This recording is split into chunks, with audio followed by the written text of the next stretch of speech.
Economia. Economia agora. A Câmara dos Deputados aprovou a medida provisória que abre caminho para a privatização da Eletrobras. E foi divulgada hoje a arrecadação federal do mês passado. Quem analisa esses dois assuntos para a gente é o nosso comentarista Ricardo Caldas. Tudo bem, professor? Boa noite, tudo bem. Boa noite. Vou começar aqui pela arrecadação. Ela ficou em 156 bilhões de reais no mês passado. É a maior arrecadação aí da série histórica, que começou em 1995. O que explica essa alta? Bom, boa noite, Paulo. Boa noite a todos. A gente tem que lembrar, em primeiro lugar, que ano passado foi um ano atípico, porque em função da pandemia, então, a atividade econômica estava muito em baixa. Então, em função disso, foi possível que essa arrecadação aumentasse em torno de 45%, já que no mesmo período do ano passado, ela estava em torno de 142 bilhões, quase 143 bilhões de reais, então foi um aumento de 45%.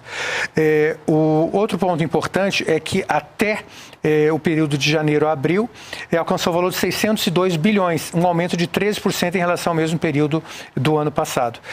Então, a gente pode ver que foi um aumento expressivo e também significa, a gente poder interpretar também, que é uma retomada da atividade econômica. Então, isso, a gente está vendo claramente outros sinais, né? Aumento do número de pessoas contratadas, aumento das exportações, então todas elas convergem no mesmo sentido que a gente está no meio de uma retomada econômica. Queria falar também, professor, com você, com uma medida provisória, né, que abre caminho, como a gente falou há pouco, para a privatização da Eletrobras. A Eletrobras é responsável hoje pela geração de 30% de energia aqui do país, mas tem exceções aí na medida provisória, né? Nem tudo deve ser privatizado, né? Exatamente. Se passar depois pelo Senado, claro. Exatamente. Primeiro passou na Câmara, foi aprovado na Câmara, agora precisa ir para o Senado.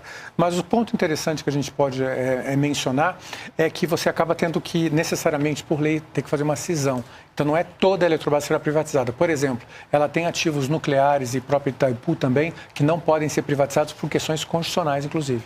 Então, elas não farão parte, se criarão uma empresa parte para isso. E aí, então, a Eletrobras, que são as demais usinas hidrelétricas, aí não tem nenhum problema, né? E aí vai ser feita uma oferta de ações, de modo que o mercado vai poder comprar as ações progressivamente e o governo deixa de ser automaticamente o principal acionista, algo um pouco semelhante, grosso modo, ao que foi feito com a BR Distribuidora, em que você permitiu que o setor privado ultrapassasse o número de ações do que o setor público. Agora, tem um ponto interessante, Paulo, que pouca gente parou para perceber. Nesse projeto de lei que foi aprovado na Câmara, ele tem um mecanismo muito semelhante ao da privatização da Vale do Rio Doce.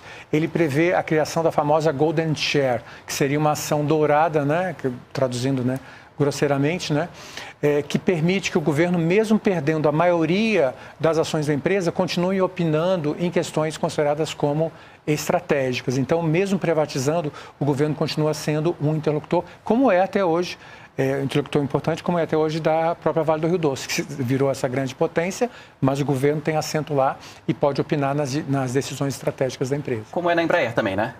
Exatamente. Foi mais ou menos o mesmo modelo que foi adotado no Brasil, em geral foi em torno dos anos 90, né? E foram os mesmos grupos também, muitos grupos que assessoraram a privatização eram semelhantes. Então, quase todos eles adotaram esse mecanismo, que na verdade vem do Reino Unido. Quando o Reino Unido privatizou as grandes empresas lá, eles adotaram esse esquema do Golden Share, esse mecanismo, e o Brasil manteve, porque algumas empresas que deram consultoria, como por exemplo o Banco Rothschild, ou Rothschild, se preferir, ele também assessorou no Brasil. Então, eles trouxeram o modelo britânico para o Brasil. Professor, obrigado e até amanhã. Eu agradeço, até amanhã.